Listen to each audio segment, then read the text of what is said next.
Patris et Filii et Spiritus Sancti.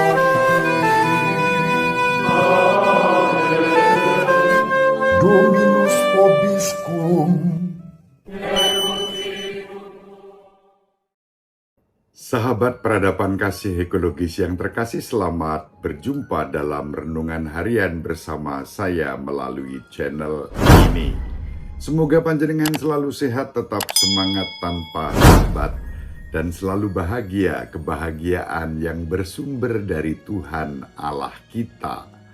Mari kita awali perjumpaan kita dengan bersatu di dalam doa. Allah Bapa yang Maha Pengasih dan Penyayang, kami bersyukur kepadamu karena anugerah yang terindah kepada kami, yakni Yesus Kristus Sang Mesias, Juru Selamat umat manusia. Kami orang-orang yang lemah, rapuh, ringkih, dan berdosa ini boleh percaya kepadanya dan mengandalkan kebaikan, kemurahan hati, dan kerahimannya untuk kami semua. Semoga kami selalu teguh dan setia, percaya kepadanya dan mengandalkannya, kini dan sepanjang segala masa.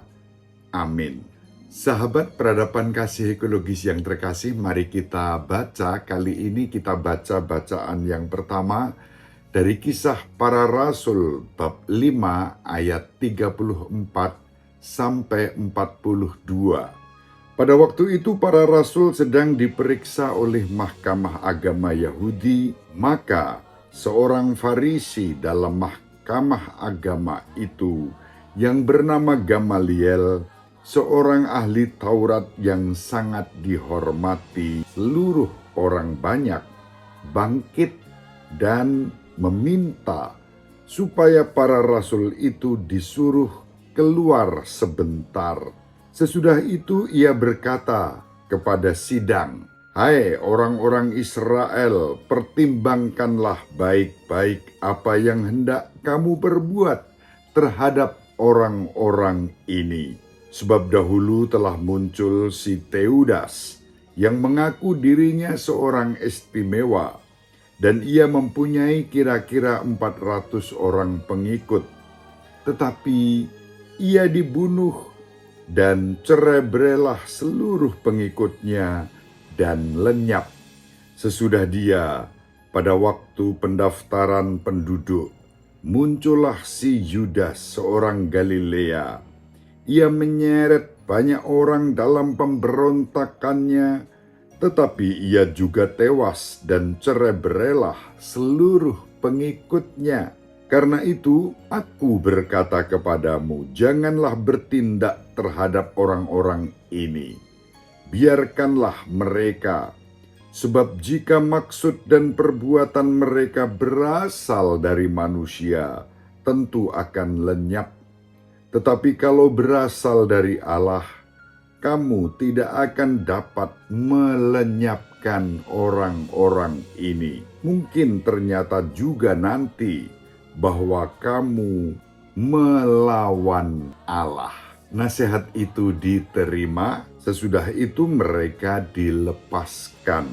Rasul-rasul itu meninggalkan sidang Mahkamah Agama dengan gembira, karena mereka telah dianggap layak menderita penghinaan oleh karena nama Yesus, dan setiap hari mereka melanjutkan pengajaran mereka di bait Allah dan di rumah-rumah umat dan memberitakan Injil tentang Yesus yang adalah Mesias.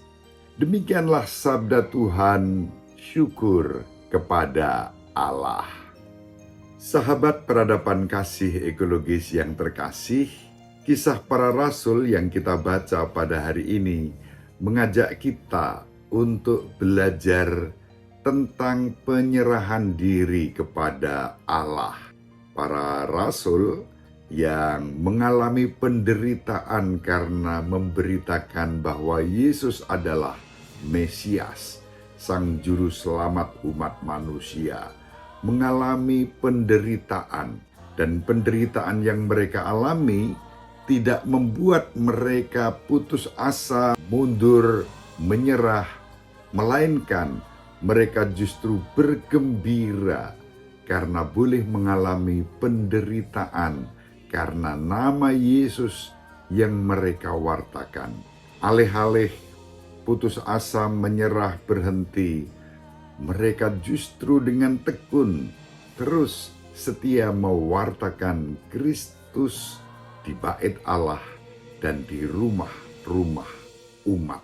Sahabat peradaban kasih ekologis yang terkasih, atas peristiwa ini kita juga bisa belajar dari respons yang diberikan oleh Gamaliel, seorang Farisi dan ahli Taurat yang sangat dihormati pada masanya, yang memberikan satu penilaian diskresio berjalan dengan kalimat, biarkanlah apa yang terjadi ini. Kalau memang mereka itu bekerja berasal dari manusia, pasti akan lenyap. Tetapi kalau apa yang mereka lakukan itu sesuai dengan kehendak Allah, berasal dari Allah, pasti akan bertahan sampai akhir. Jangan sampai dengan melawan para murid itu, justru di kemudian hari ternyata melawan Allah. Sahabat peradaban kasih ekologis yang terkasih, di sini ada pelajaran berdiskresi. Apabila segala sesuatu berasal dari manusia, tidak akan bertahan lama. Tapi kalau berasal dari Allah, maka itu akan tanpa akhir, terus berkelanjutan, bahkan sampai akhir zaman, seturut dengan kehendak Allah. Dan ini sudah terbukti dengan iman akan Kristus yang sejak awal mendapatkan perlawanan-perlawanan, bahkan sampai sekarang pun, tetapi daya tahan akan iman pada Kristus terus berlanjut, tidak pernah berhenti. Juga ketika harus menghadapi berbagai macam penghinaan, bahkan penganiayaan, yang berasal dari Allah akan bertahan sampai akhir. Tetapi kalau hanya berasal dari manusia, maka akan lenyap. Sahabat peradaban kasih ekologis yang terkasih, pertanyaannya adalah mengapa Kristianitas sedemikian rupa bertahan sampai hari ini, bahkan selama-lamanya sampai akhir zaman? Salah satu jawabannya disebutkan di dalam Injil. Karena Yesus sendiri yang peduli kepada kita. Yesus yang peduli kepada murid-muridnya.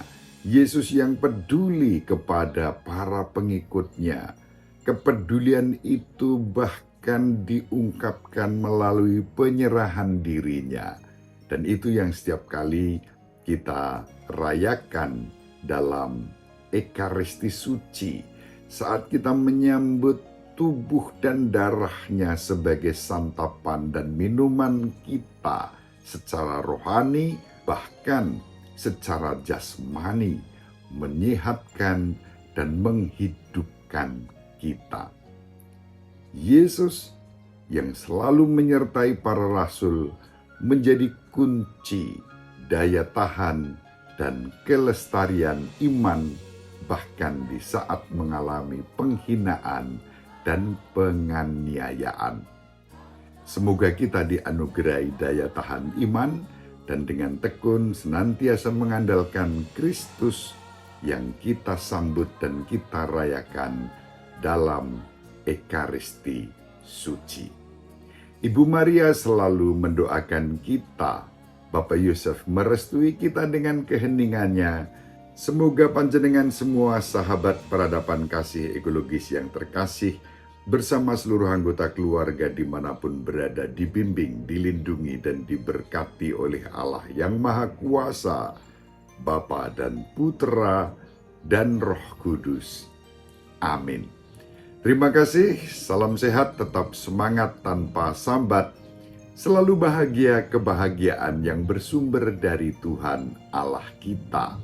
Salve, salam sejahtera untuk kita semua. Sahabat peradaban kasih yang terkasih, sampai jumpa pada episode berikutnya. Terima kasih atas kebersamaan kita. Salam peradaban kasih ekologis. Berkah dalam.